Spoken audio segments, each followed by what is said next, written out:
या ठिकाणी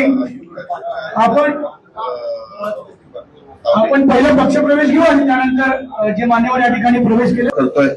आताच दादा पाटील फराटे सांगत होते की दादा रावसाहेब दादा पवार गोळगंगा कारखान्याचा पण बघा आपण भेदभाव केलेला नाही।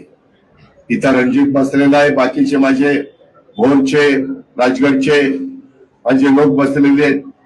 तिथंही आपण राजगडला मदत केली, प्रचंड मोठी मदत केली, 400 कोटीपर्यंत मदत केली। त्याच्यामध्ये फायनान्स मिनिस्टर म्हणून माझ्याकडे फाईल आली, मी 1 मिनिट लावला नाही, ताबडतोब सही केली। मित्रांनो, राजकारण करत असताना मी कधी दुजाभाव केला नाही।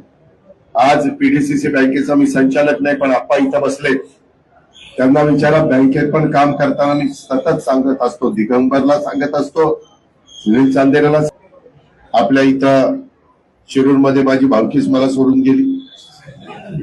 तो तर बिचारा पालकमंत्र्याची स्वप्न बघत होता, त्याला वाटलं की सगळेच दादाच्या बरोबर गेले, आता आपण इकडे राहिलो की आपलंच सरकार येणार, आपण पालकमंत्री होणार, आपण मग सगळीकडे काम करणार। ठीक आहे, प्रत्येकाचं स्वप्न असलं पाहिजे, प्रत्येकाचं ध्येय असलं पाहिजे, त्याही बद्दल कुणाचं दुभात असण्याचं कारण नाही।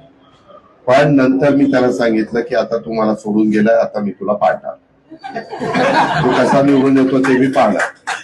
आणि त्या प्रकारे आपण माऊली तर साक्षीला आहे तिथं, त्या बाबतीमध्ये माझं एकच विनंती आहे, ज्याच्यावर कुणाबरोबर राहायचं निष्ठेने राहा। इथं कधी आमच्या बरोबर दिसायचं, मध्येच कुठेतरी इतरांच्या बरोबर मिटिंग केल्यासारखं दाखवायचं, सगळ्यांच्या बद्दल मान सन्मान आहे ना, पण असं 2-3 ठिकाणी डगरीवर हात ठेवायचा प्रयत्न केला तर काहीच राहत नाही हातात।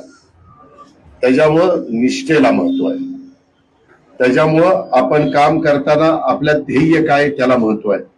आणि तशा पद्धतीनं आपण उद्याच्या काळामध्ये